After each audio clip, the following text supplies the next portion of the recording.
Estamos aquí para que juntos, Señor, tú nos puedas inspirar, motivar para trabajar por ti. Oramos en el nombre de tu Hijo amado Jesús. Amén, Señor.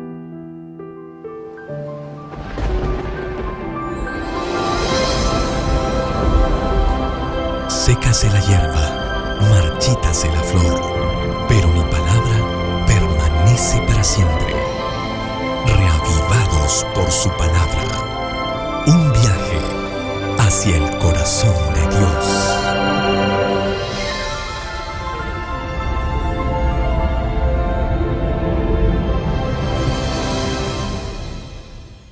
Muy buenos días, apreciados colegas y miembros de la Junta Plenaria de nuestra asociación. Tenemos el gran privilegio aquí con el pastor Mancilla y pastor Centeno poder presentar estos momentos, la reflexión de la mañana en relación a lo que venimos estudiando en el libro de Números. Aquí podríamos hacernos una pregunta en voz alta que probablemente muchos de ustedes se han hecho. ¿El libro de Números es el libro de las rebeliones? Podríamos hacer, ¿no? Y hay una interesante secuencia de rebeliones que no debemos pasar por alto. Permítame brevemente destacarlo. El capítulo 11 es el capítulo donde se muestra un enojo, una ingratitud por el maná y piden carne. El capítulo 12, Aarón y María se rebelan también contra su hermano, justamente contra Moisés. En los capítulos 13 y 14, de los 12 espías que debieron traer buenas noticias, trajeron 10 muy malas noticias y solo 2 trajeron buenas noticias. De esta forma ellos desacreditaban lo que Dios había ofrecido. En el capítulo 16 nosotros encontramos la rebelión justamente encabezada por un levita. Era lo que menos esperaba, ¿verdad? Y en el capítulo de hoy, el capítulo 20, es el capítulo de la queja y la murmuración contra Dios, contra Moisés, por la ausencia de agua. Pero también es el capítulo donde el gran Moisés, el hombre de la paciencia, pierde su paciencia. Pastor Centeno, ¿qué lecciones podemos sacar de este capítulo? Gracias, querido pastor. Algo muy importante. Frente a los problemas que tenía Moisés y Aarón ante el pueblo, lo primero que hizo es buscar a Dios. Y eso está en el versículo 6. No fue delante del pueblo, fue delante de Dios. Que buscó la dirección divina y es ahí donde Dios se manifiesta. Sin embargo, Moisés, ¿no?, en los pequeños detalles no demostró fidelidad. Y hay una frase que dice, ¿no?, si en los pequeños detalles no eres fieles, menos en lo grande. Y es por eso que Elena G. de White, justo en este comentario, dice, ¿no?, el que cumple fielmente las pequeñas deberes está preparado para responder a las demandas mayores.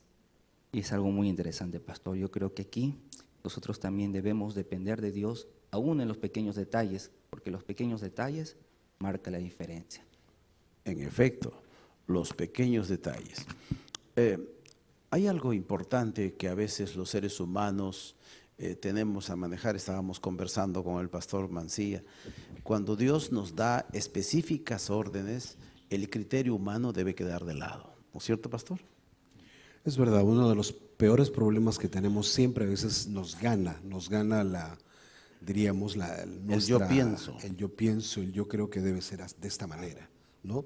Y creo que la gran lección que particularmente he aprendido, y seguramente ustedes también, es el hecho de que las órdenes de Dios se cumplen tal como Él las pide. Así es. A veces se nos es difícil entender esto, pero es la realidad. Yo había separado algunos pensamientos importantes aquí.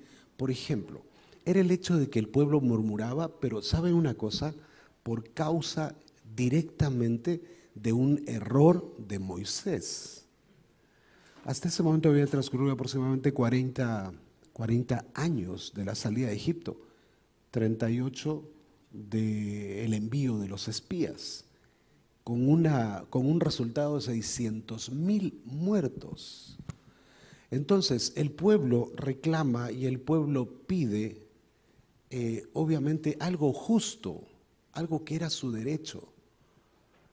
Y si vemos la lógica de todo el capítulo, nos vamos a encontrar con que el hecho de que los israelitas estaban sufriendo la necesidad de agua era prácticamente consecuencia de un error de Moisés. Así dicen los comentaristas, un error de Moisés. Y esto me hace reflexionar lo siguiente, ¿no? Nosotros como hijos del Señor, guiando a una multitud, guiando a una congregación, nuestros errores como pastores podría ser ese, ¿no?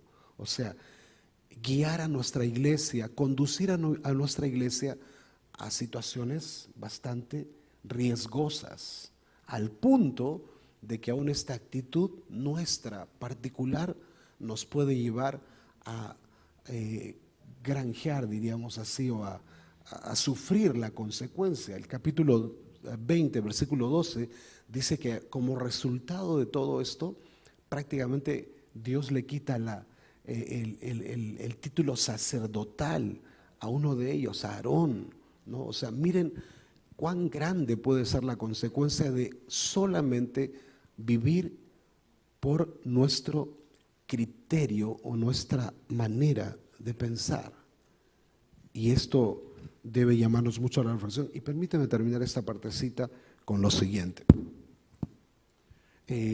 Dice lo siguiente: la medida del éxito ante los ojos del Señor no es el resultado del esfuerzo, sino de la obediencia de sus siervos.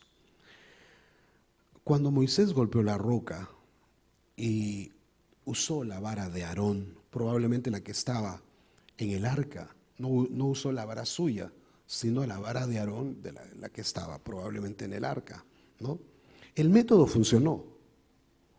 Finalmente el método funcionó, pero Dios estaba disgustado a causa de la desobediencia de Moisés. Y ese es otro detalle muy importante, ¿no? Dios siempre va a dar el resultado. Nosotros somos un pueblo que vivimos por resultados, ¿correcto? El método va a funcionar muy a pesar de nosotros, pero pidámosle al Señor para que este método sea el correcto y el más adecuado. Muy bien, gracias, pastor. En conclusión, esta mañana aprendemos que lo más conveniente para todos nosotros es obedecer a Dios tal como Él lo ordena. Y lo que Dios dice siempre es perfecto. El Señor nos bendiga a todos.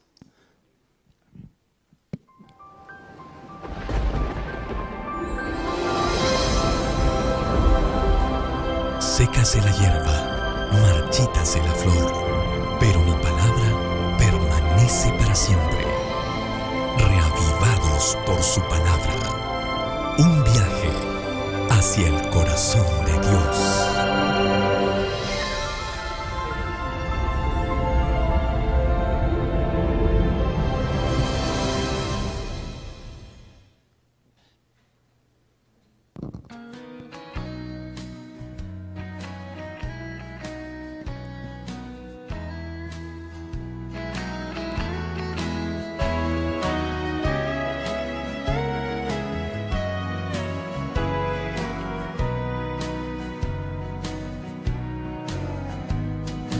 El lugar es donde se encuentra amor, aunque nunca yo he tenido otro igual.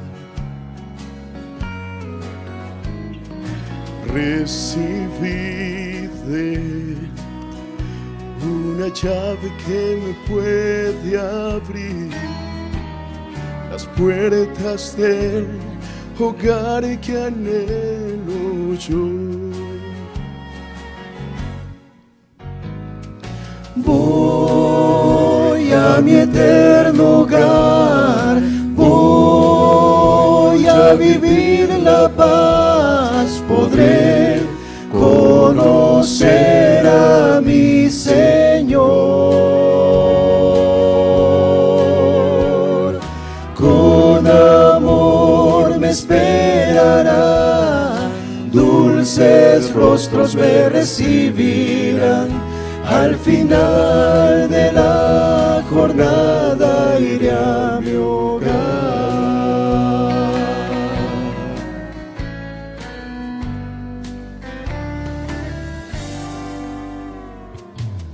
Todos sueñan hoy con aquel hogar,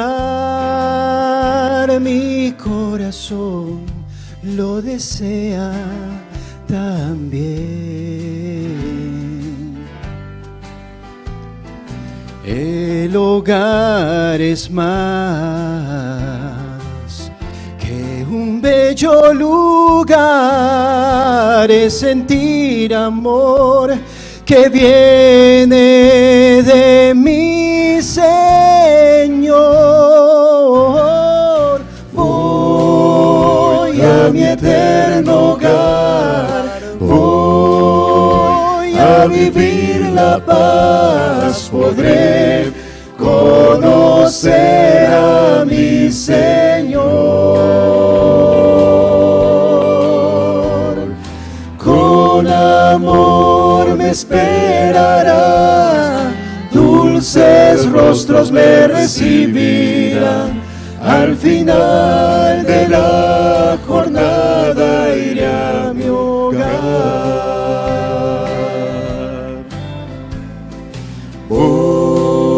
A mi eterno hogar, a vivir la paz, podré conocer a mi Señor.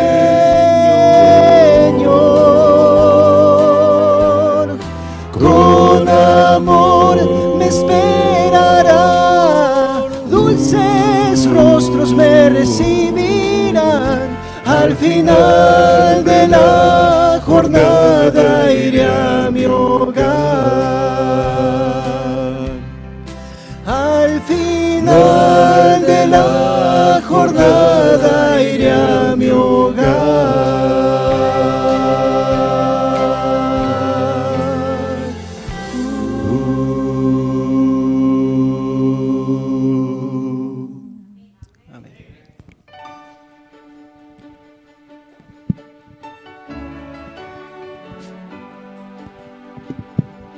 Buenos días, queridos amigos, pastores, laicos y todos aquellos que se están conectando a través del Facebook Live. Damos gracias a Dios de estar juntos nuevamente y queremos iniciar la programación de este día abriendo la palabra de Dios. Y para eso está con nosotros un invitado especial, el pastor Daniel Montalbán, presidente de la Unión Peruana del Norte. Pastor Daniel, bienvenido a nuestra junta plenaria. Queremos iniciar recibiendo la bendición de Dios a través del estudio de su palabra. Bienvenido, pastor.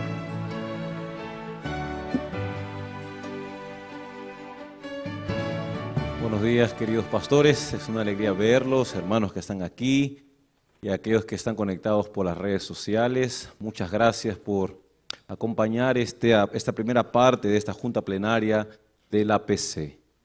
Uno siempre medita cuando tiene este privilegio de predicar. La pregunta inevitable que surge es: ¿qué voy a predicar? ¿Qué voy a enseñar? ¿Qué vamos a compartir? ¿En qué vamos a reflexionar? Y este es el último sermón que yo creo que no está concluido, porque hay mucha riqueza todavía que extraer del texto, más lo que hasta aquí el Señor me ha mostrado es lo que yo voy a compartir con ustedes. Abran sus Biblias en Primera de Tesalonicenses 5:19. Primera de Tesalonicenses 5:19. Y este versículo es el título del sermón de esta mañana. Posiblemente uno de los más cortos, aunque dicen que el 16, ¿no?, es el más corto.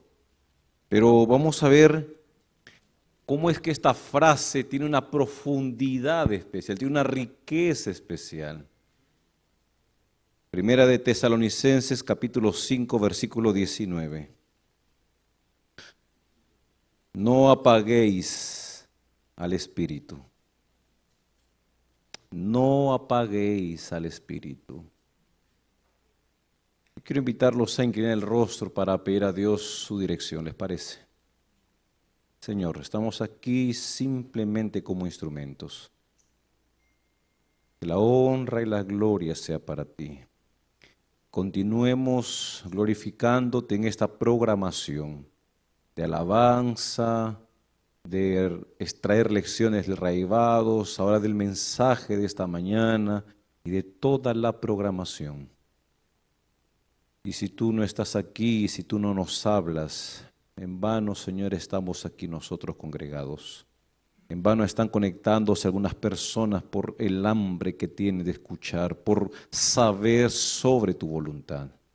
Por eso te suplico, Señor, que puedas descender a través de la persona de tu Espíritu, que tu Santo Espíritu pueda tomar control sobre nuestros pensamientos, nuestro corazón, todo nuestro ser, y simplemente podamos ser guiados de acuerdo a tu santa y buena voluntad en este día.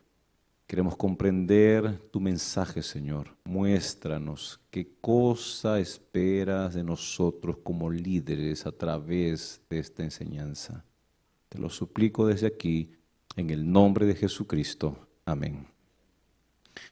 Quiero compartir alguna información con ustedes. La primera carta de las 13 que escribió el apóstol Pablo fue a la iglesia de Tesalónica, a finales de su viaje misionero. Ustedes pueden encontrar allí el segundo viaje de misionero de Pablo. Está entre Hechos 15:36 y Hechos 18:22. Ahí ustedes van a encontrar el recorrido que Pablo hizo en su segundo viaje misionero.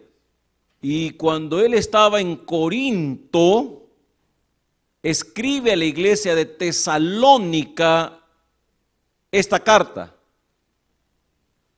Es impresionante cuando ustedes miran, por ejemplo, la plantación de la iglesia en Tesalónica. Se hizo en 3 sábados, hermanos. 3 sábados le bastó a Pablo para dejar la iglesia en Tesalónica. 3 sábados. Y si ustedes siguen averiguando cómo es que Pablo llega a Tesalónica, primero, Pablo no tenía intención de predicar en el occidente. Pablo tenía la intención de predicar en el oriente, en Asia. Mas el Espíritu aparece y dice, no, Pablo, tú no vas a predicar en el oriente, tú vas a predicar en el occidente. Y el Espíritu le cambia los planes a Pablo. Hermanos, es interesante porque de Europa el Evangelio se traslada a Asia, a África, a América del Norte, América del Sur, Oceanía.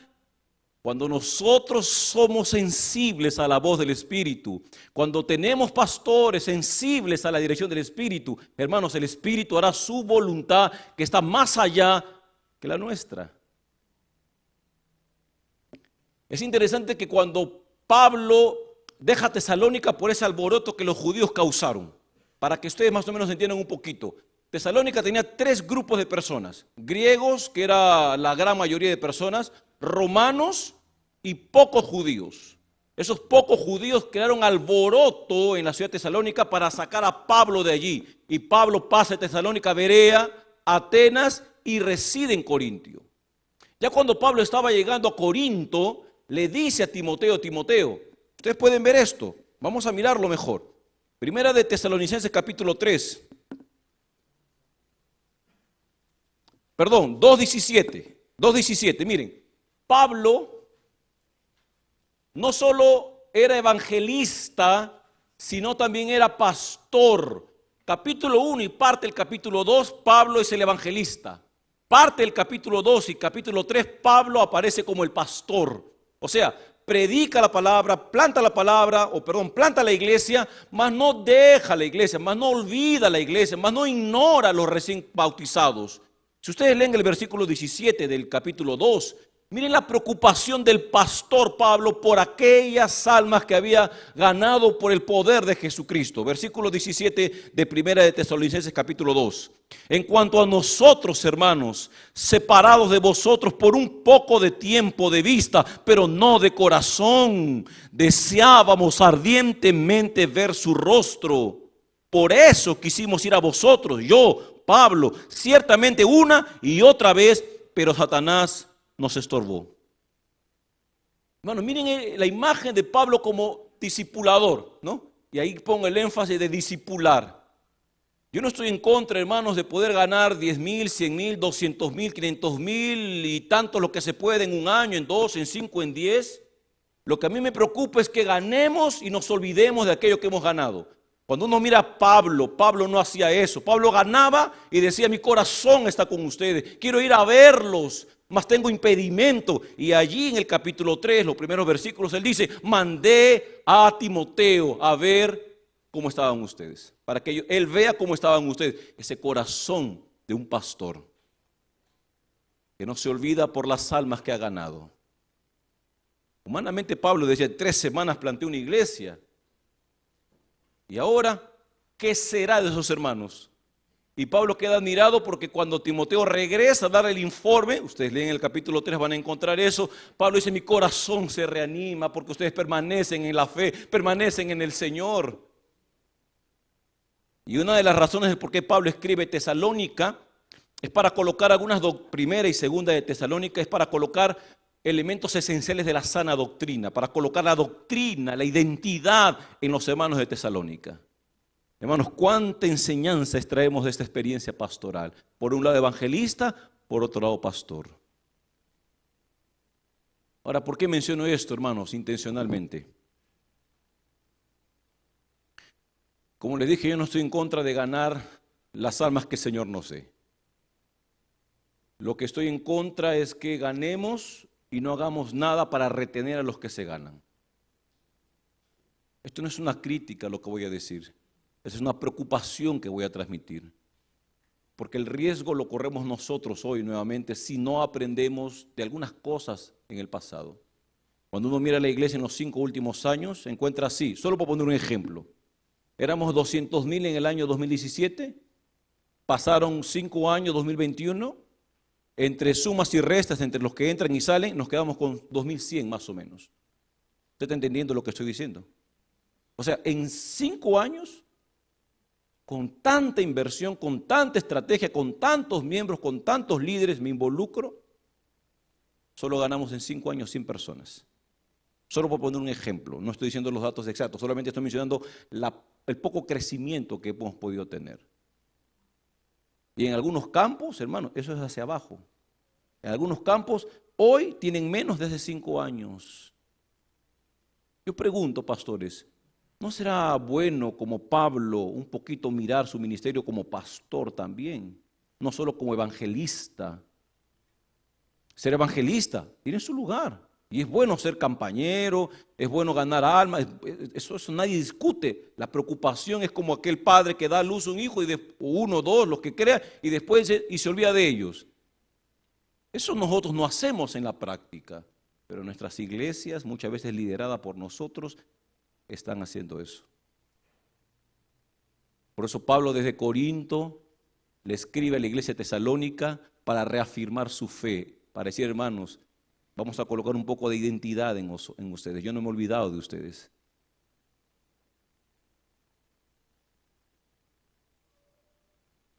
¿Cuál es el tema principal de esta carta? La segunda venida de Cristo. Ustedes lean capítulo 1, 2. Yo les voy a dar los textos, ustedes marquen, no vamos a leer por el tiempo. Pero cuando usted lee algunos pasajes, va a encontrar presente la segunda venida de Jesucristo. Por ejemplo, Primera de Tesalonicenses capítulo 1, versículo 10. Segunda de Tesalonicenses, o Primera de Tesalonicenses capítulo 2, versículo 19. Primera de Tesalonicenses capítulo 3, versículos 13. Y bueno, el 4 es donde más encontramos esta imagen de la segunda venida. 5, Primera de Tesalonicenses capítulo 5, versículo 2. Hermanos, este libro, tema principal, ¿cuál es? La segunda venida, pero ahí tiene otros temas: santificación, tribulaciones y buenas relaciones. Este autor, que me encanta mucho, estructura los 5 capítulos presentando los temas que se abordan en cada uno de ellos de una forma así, lógica, coherente y secuencial. Él dice así: Pablo en el capítulo 1 menciona cómo comenzó la iglesia. Pablo en el capítulo 2 menciona cómo creció la iglesia. Pablo en el capítulo 3 menciona cómo se consolidó la iglesia. En el capítulo 4 y 5 él habla ahora del deber de esa iglesia. Primero le dice deber en santidad, deben estar en santidad, en armonía, en honestidad, en esperanza. Y yo coloqué la última parte porque el autor dice en servicio, pero a mí me parece que lo mejor sería en buena amistad, en buenas relaciones. Ahora miren la última parte donde está nuestro versículo que acabamos de mencionar. En ese capítulo del 12 al 28, donde puse allí buenas relaciones o buena amistad, podemos dividir en 4 categorías el tema de buenas relaciones. Primero, relación de los creyentes con los líderes. Luego, relación de los creyentes entre sí, mutuamente. Luego, relación de los creyentes con Dios. Después, relación de los líderes con los creyentes. Ustedes están viendo, hermanos, el tema de las buenas relaciones como parte de nuestra preparación para la segunda venida, porque está en el contexto de la segunda venida.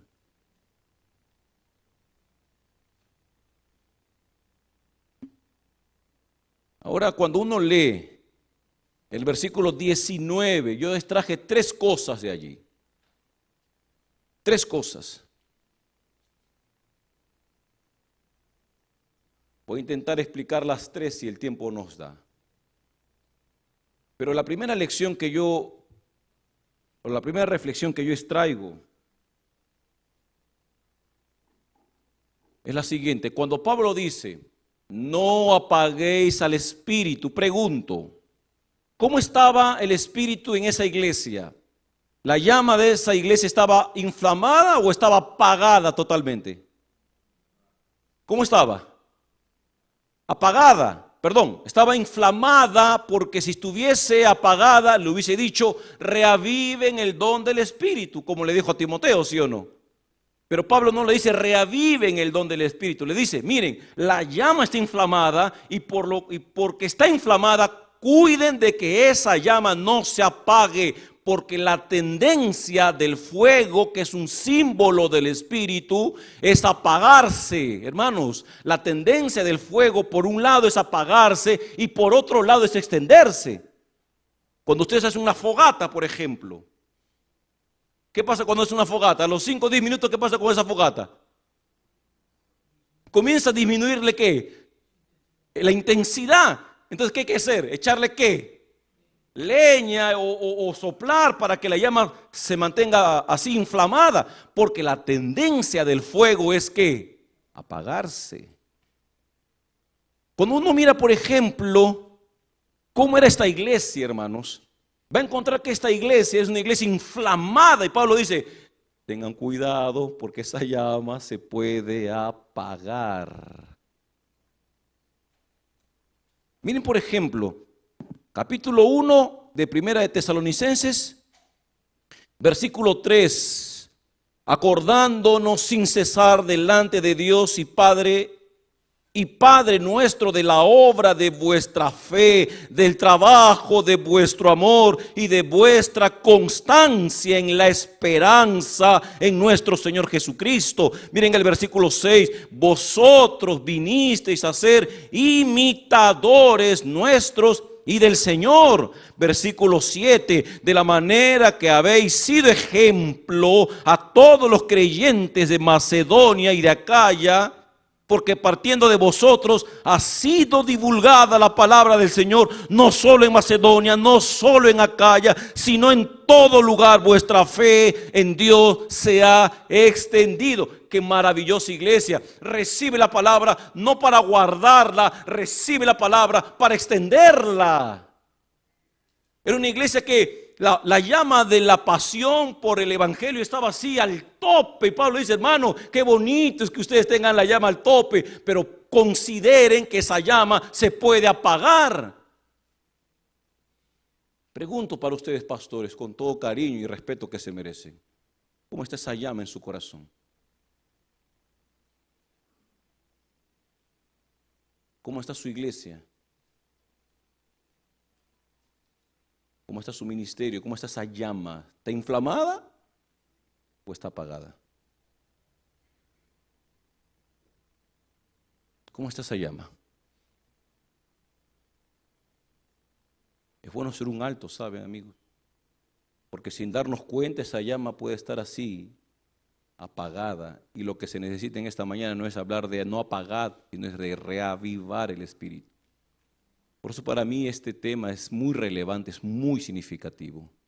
Porque uno comenzó con la semana de clamor por el espíritu, 21 días de reavivamiento, luego los 10 días de oración, o al revés, 10 días de oración, 21 días de reavivamiento, y uno dice, bueno, esa llama que está así inflamada va a permanecer todo el año. No. Así no sucede. Eso no sucede así.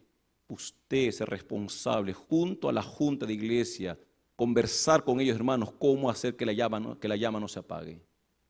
Es constante en los movimientos de oración, de reavivamiento que tenemos que mantener en nuestro pueblo. Si no se apaga, y el consejo del apóstol Pablo es, no apaguéis al espíritu. ¿Por qué? Se apaga el espíritu, esto de aquí que la iglesia recibe para dar desaparece. Esa fe en el Señor se vuelve así. Ahora la duda, la crítica, sentimientos aparecen allí y la iglesia se divide en dos y vamos a estar lidiando con una iglesia parecida a la iglesia de Corinto. Entonces cuando la llama se apaga, va a afectar en la iglesia, hermanos. Hasta aquí, por la gracia de Dios, se ha alcanzado más de 11,000 personas. Más si la llama se apaga, llega fin de año y no va a ser 11,000, más que se va a ganar. Por eso Pablo advierte, y miren, qué interesante. Pablo está dando los últimos consejos a una iglesia en el contexto de la segunda venida de Cristo. Y dentro de esos consejos es, no apaguéis el espíritu. Pregunto, ¿ese mensaje es relevante para nosotros hoy? ¿Que estamos en el contexto de la segunda venida? ¿Sí o no? Pablo puede decirnos a nosotros, pastores, no permitan que la llama del espíritu se apague en ustedes. ¿Puede o no puede? Claro que puede. Ahora, ¿será que el espíritu puede ser apagado? Miren la experiencia de Saúl. ¿Recuerdan ustedes la experiencia de Saúl? Para poder ser rey, él tuvo que ser ungido con aceite, que es la presencia del Espíritu. Y poco antes de que él pueda dejar su responsabilidad como rey, dice la Biblia que el Espíritu lo abandonó. ¿Y saben cuál es la característica de una iglesia cuando el Espíritu la abandona? ¿Quién me dice? ¿Quién me dice? El miedo. El miedo. El miedo es la marca de una iglesia cuando el espíritu desaparece. Miedo, miedo. Por eso Pablo dice, Dios no nos ha dado de espíritu de ¿qué? Cobardía. No nos ha dado.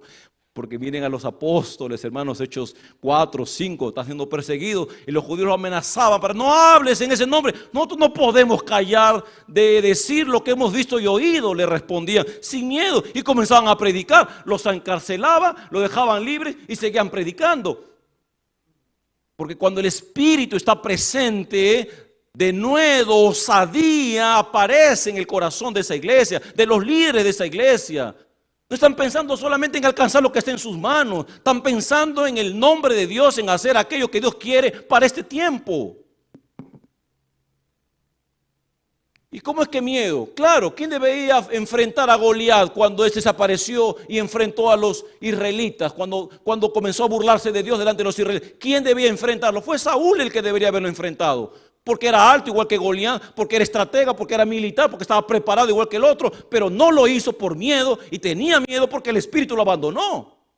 ¿Y por qué lo abandonó el espíritu? Por su desobediencia constante y permanente. No paraba para analizarse y decir, Señor, ¿qué me está pasando? Uno tras otro y tras otro eran sus faltas. Lean la historia nomás de Saúl. El miedo, pastores, la cobardía, el no hacer más allá de aquello que Dios espera, es pues una evidencia de que el Espíritu Santo se está apagando en el ministerio nuestro, en la iglesia que nosotros pastoreamos. El miedo. David es otro ejemplo de lo que pudo haber significado que el Espíritu se apague. Porque ustedes saben, pecó, mató. Mas en el Salmo 51, ¿qué dijo David? Señor, no quites de mí tu Santo Espíritu. No quites de mí tu Santo Espíritu. Porque David había visto en Saúl lo triste que significa cuando un instrumento de Dios, y ustedes lean la historia de Saúl, Dios dice así: me lamento de haberte escogido como rey. Dios se arrepintió de haber escogido como rey a Saúl, hermanos. Se arrepintió Dios. Y David no quería eso. Sí, soy frágil, Señor, me equivoco, cometo errores, hago cosas que no son debidas, más perdóname, fallé, reconozco que no estoy haciendo un ministerio intenso, dedicado, consagrado, fiel, reconozco, perdóname, Señor, mas no es que no quites de mí tu Santo Espíritu. El Espíritu se puede apagar. Ahora, en estos versículos que aparecen antes del 19 y después del 19, encontramos algunas razones que pueden llevarnos a apagar al Espíritu. ¿Saben cómo apagamos al Espíritu también? Recuerden el versículo de orad sin cesar. Hermanos, claro, muchas veces para dar un estudio bíblico uno ha repetido ese versículo, ¿verdad? Pero a ver, estudien por qué Pablo dijo orar sin cesar. Pablo no lo dijo así. Bueno, ¿qué les voy a decir a los hermanos? Que oren sin cesar, así. Ya, se me ocurre esto y lo pongo. No. Pablo dice así: esta iglesia es intensa en la predicación, esta iglesia tiene una fe firme, esta iglesia extiende el evangelio, esta iglesia está con la llama inflamada. Mas necesita saber que esa llama permanece inflamada siempre que oremos sin cesar. O sea, estemos en constante comunión con Dios. Y yo quiero pedirles una cosa, pastores. Si usted tiene juntas de 2, 3 horas y no para orar, usted está dirigiendo la junta y no Dios esa junta.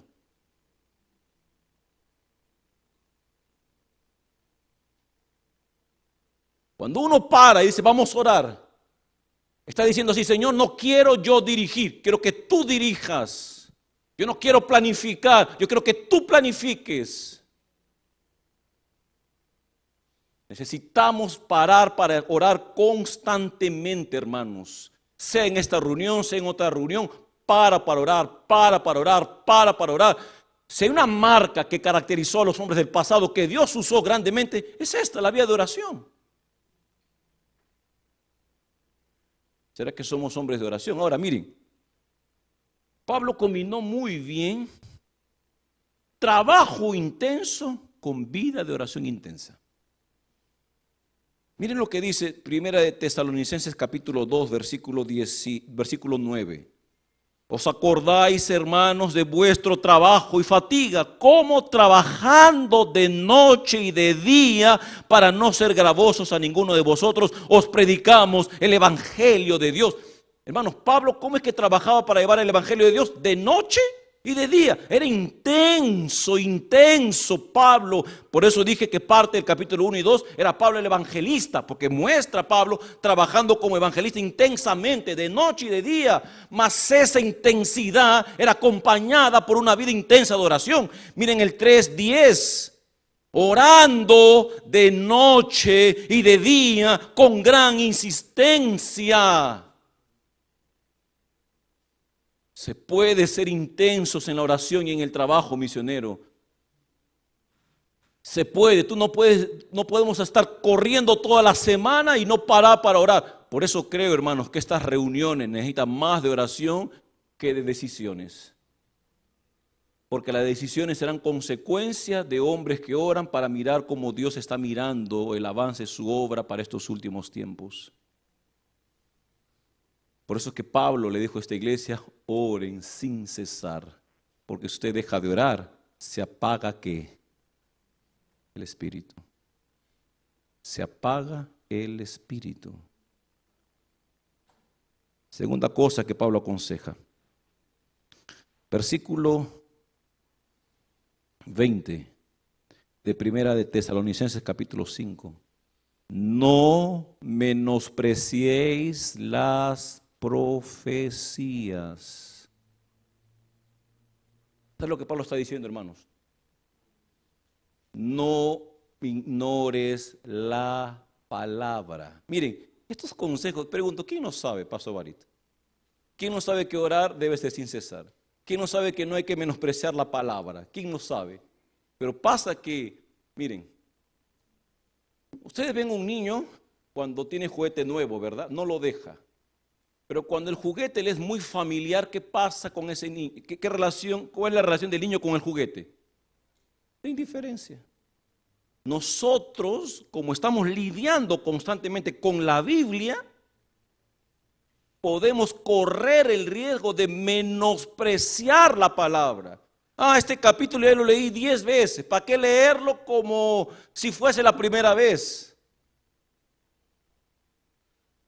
Y cuando yo hablo así de un ministerio fuerte en la palabra, hermanos, yo creo en el crecimiento de la iglesia a través de buenos sermones.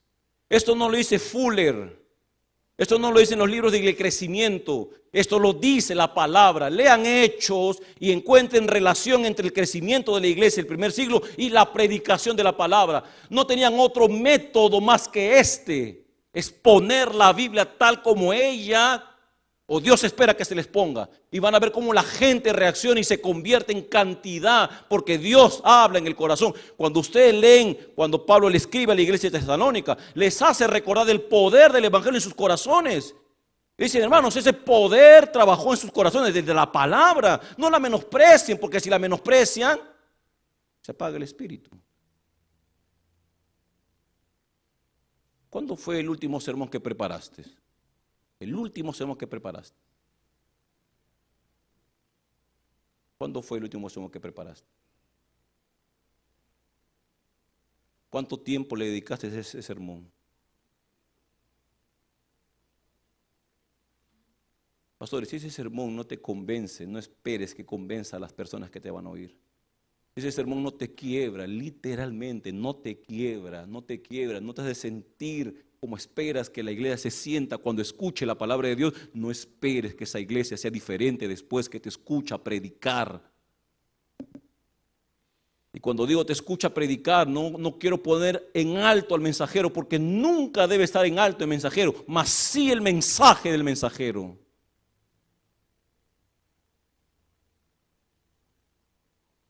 Por eso le preguntaron a Dewitt Moody, ¿qué hacer para que la iglesia mantenga la pasión por el avivamiento? ¿Sabe lo que dijo este predicador? Que los púlpitos se mantengan encendidos. Que los púlpitos se mantengan encendidos y la iglesia permanecerá reavivada. ¿Usted entiende por qué dijo él eso? Porque durante la semana ese fuego puede extinguirse, mas cuando llegue el sábado, el predicador tiene que colocar carbón para que se inflame de nuevo. La responsabilidad de la predicación bíblica, hermanos. La responsabilidad de la predicación de la palabra. Yo estoy preparando un seminario, espero que quiero hacerlo antes, pero puede ser para la siguiente asamblea. Miren a Jesús solamente como un ejemplo de esto, hermanos. Miren Marcos capítulo 1.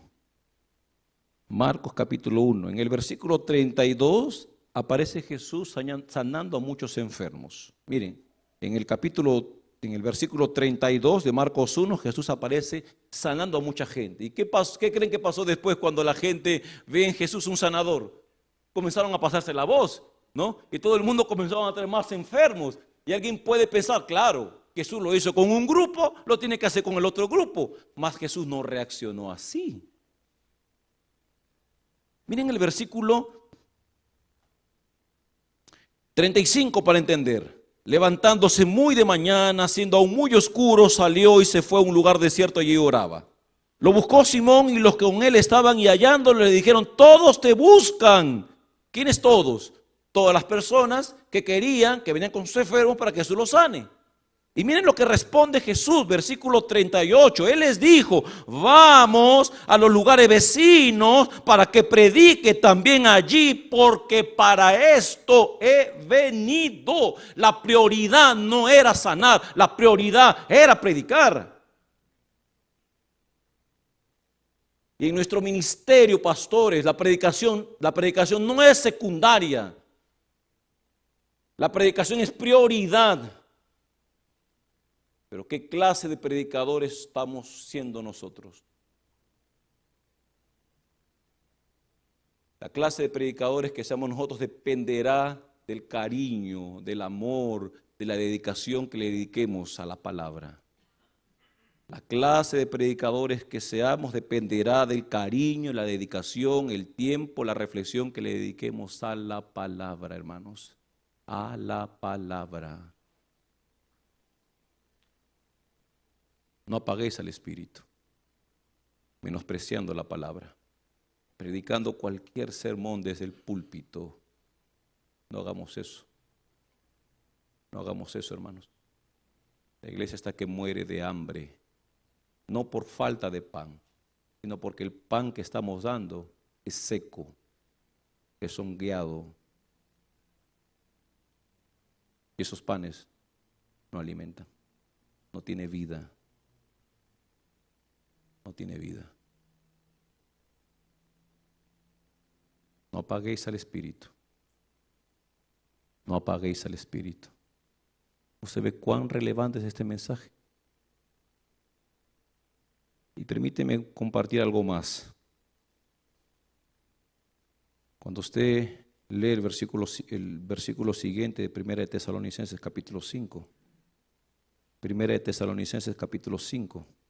Versículo 22, absteneos de toda especie de mal, que el mismo Dios de paz os santifique por completo. Cuando Pablo habla de santificación aquí, ¿saben con qué lo relaciona? Claro, con la vida sexual. Él relaciona la santificación con la vida sexual. Y miren, para los casados nos da un consejo que hoy es necesario escucharlo. Porque hoy en este mundo de la revolución sexual y las perversiones y la tontería y media que existe, corremos el riesgo de creer que sexualidad en mi vida íntima es copiar las perversidades que se hacen afuera. Y miren lo que Pablo advierte, hermanos. 1 de Tesalonicenses capítulo 4. Versículo 3, la voluntad de Dios es vuestra santificación, que os apartéis de fornicación, que cada uno de vosotros sepa tener su propia esposa en santidad y honor, no en pasión desordenada como los gentiles que no conocen a Dios.